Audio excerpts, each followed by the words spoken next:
Hello dear candidates, welcome to my channel Education Simplified by OCDC. This is Vinod Kumar Garg. सो अगर आप preparation कर रहे हैं डिपार्टमेंटल प्रमोशन एग्जामिनेशन की तो ये वीडियो स्पेशली आपके लिए है और इस वीडियो का टॉपिक है रिजर्वेशन रोस्टर. रिजर्वेशन रोस्टर क्या होता है इस वीडियो में आप जानेंगे. सो शुरू करते हैं video. Number of post reserved for schedule caste, schedule tribes and other backward classes in a cadre strength more than 13 posts shall be determined by multiplying the cadre strength by the percentage of reservation prescribed for the respective categories. इसका अर्थ ये हुआ कि अगर किसी cadre में 13 से ज़्यादा posts हैं तो उस पोस्ट में रिजर्वेशन पोस्ट कैसे निकालते हैं, मतलब किस कैटेगरी के लिए, जैसे शेड्यूल ट्राइब है या शेड्यूल कास्ट है या अदर बैकवर्ड क्लास है, तो उनके लिए कैसे नंबर ऑफ पोस्ट डिसाइड की जाती है. तो उसका एक फॉर्मूला है कि जितनी काडर की स्ट्रेंथ है उसको जितनी परसेंटेज है किसी भी कैटेगरी की रिजर्वेशन की उसके साथ मल्टीप्लाई किया जाता है और उसके through number of reserved post for each category निकाली जाती हैं.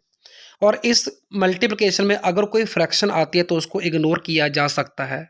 एग्जाम्पल के तौर पे आप यहाँ पे देख सकते हैं कि suppose a grade in a service where reservation is in promotion is available has total 600 section post के अगर कोई ग्रेड में अगर प्रमोशन में रिजर्वेशन की जो फैसिलिटी है वो उपलब्ध है तो उस केस में अगर मान लो 600 टोटल पोस्ट है, 50% of which are filled by direct recruitment, जो 50% है वो डायरेक्ट रिक्रूटमेंट के थ्रू फिल की जानी है और बाकी जो 50% है that will be filled by the promotion by non selection. तो उस केस में जो प्रमोशन के थ्रू भरनी है 50% पोस्ट, तो उसमें रिजर्वेशन कैसे निकालेंगे तो आप यहाँ पे इसका एग्जांपल देखने जा रहे हैं. Number of post reserve for schedule caste, तो उसको कैसे निकालेंगे कि जैसे हमारे पास टोटल पोस्ट बची है 300, ठीक है, तो 300 को हम मल्टीप्लाई करेंगे परसेंटेज के साथ. परसेंटेज कितनी है 15.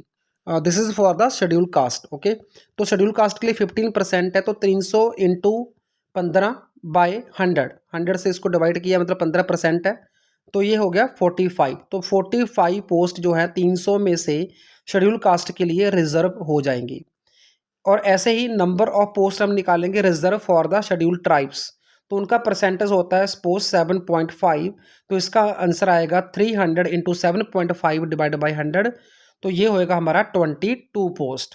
Okay, and number of post reserve for the other backward class, इसका फॉर्मूला है 300 इंटू 27/100, तो ये हो जाएगी 81 पोस्ट.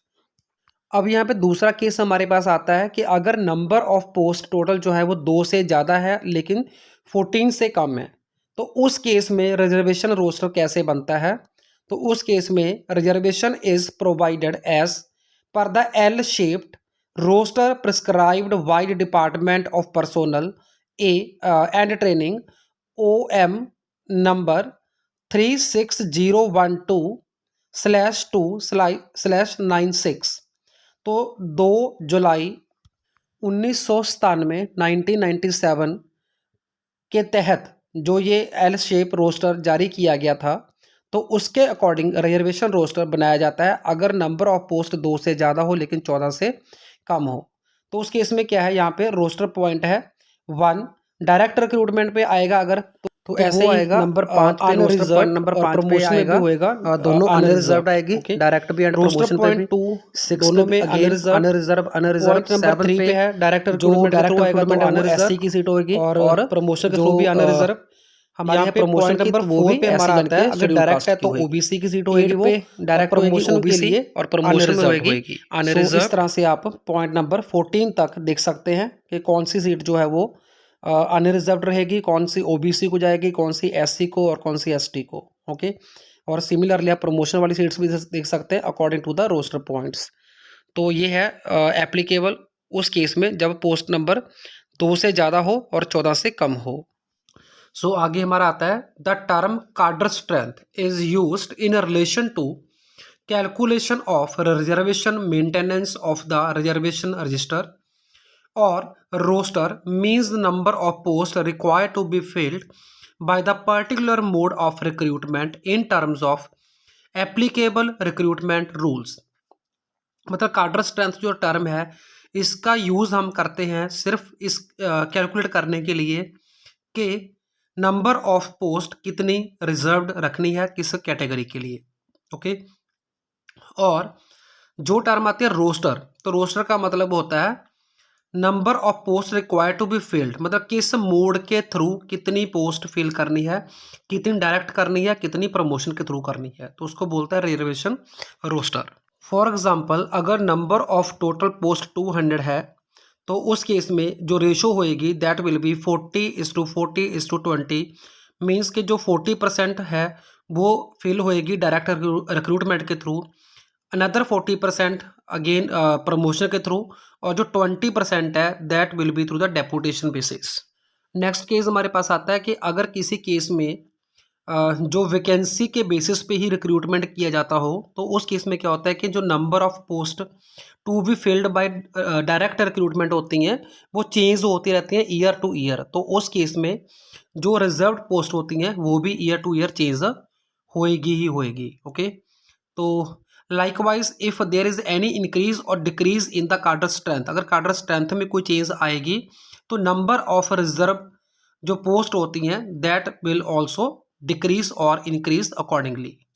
नेक्स्ट केस आता है एक्सेस और shortfall of the reservations which may arise due to change in the cadre strength shall be adjusted in the subsequent recruitments, कि अगर रिजर्वेशन के रूल्स के तहत नंबर ऑफ कैंडिडेट्स ज़्यादा हो जाते हैं या कम हो जाते हैं तो उस केस में उनको एडजस्ट करने के लिए जो नेक्स्ट रिक्रूटमेंट होता है सब्सिक्वेंट रिक्रूटमेंट, तो उसके थ्रू एडजस्ट किया जाता है अगर नंबर ऑफ कैंडिडेट शॉर्ट हो या फिर एक्सेस हो। नेक्स्ट पॉइंट हमारा आता है कि किसी भी रिक्रूटमेंट में जो total number of reserved vacancies हैं for SC ST and OBC that should not be more than 50% of the vacancies of the year, तो उस साल में निकाली गई टोटल वैकेंसीज के 50% से ज़्यादा रिजर्वेशन अलाउड नहीं है। और जो ये सीलिंग होती है 50% रिजर्वेशन की वो सिर्फ एक साल के दौरान निकाली गई टोटल वैकेंसीज के थ्रू के ऊपर एप्लीकेबल होती है, लेकिन जो बाकी बैकलॉग की वैकेंसीज होती हैं तो वो एक अलग से लिस्ट बनती है, तो उस केस में जो 50% की सीलिंग है वो अप्लाई नहीं होती। और नेक्स्ट टर्म हमारी आती है जो शॉर्टफॉल ऑफ रिजर्वेशन होता है, उसका मतलब ये होता है कि अगर किसी केस में नंबर ऑफ वैकेंसीज रिजर्व है वो ज़्यादा है लेकिन कैंडिडेट्स जो अवेलेबल है वो कम है, तो उसको बोलते हैं shortfall of the reservation. Okay, जो डिफरेंस होता है दोनों के बीच में। और बैकलॉग रिजर्व का मतलब होता है जो वैकेंसीज अनफिल्ड रहती है रिजर्व कैटेगरी की उसको बोलते हैं बैकलॉग। ओके, तो बैकलॉग जो है वो एक अलग से लिस्ट बनती है जिसके ऊपर 50% रिजर्वेशन की सीलिंग एप्लीकेबल नहीं होती। और एक केस हमारे पास ये आता है कि in case of the cadre where a reservation is given by the rotation के थ्रू जिसमें रिजर्वेशन दिया जाता हो, तो उस केस में नंबर ऑफ रिजर्व वैकेंसी जो हैं that will be determined by the roster points. Okay, तो इस केस में भी जो टोटल रिजर्वेशन है नंबर ऑफ पोस्ट की वो 50% को एक्सीड नहीं करनी चाहिए। So this was all about the reservation roster and how to determine the number of posts to be filled by the reservation in various categories. I hope you will like this video. So thanks for watching.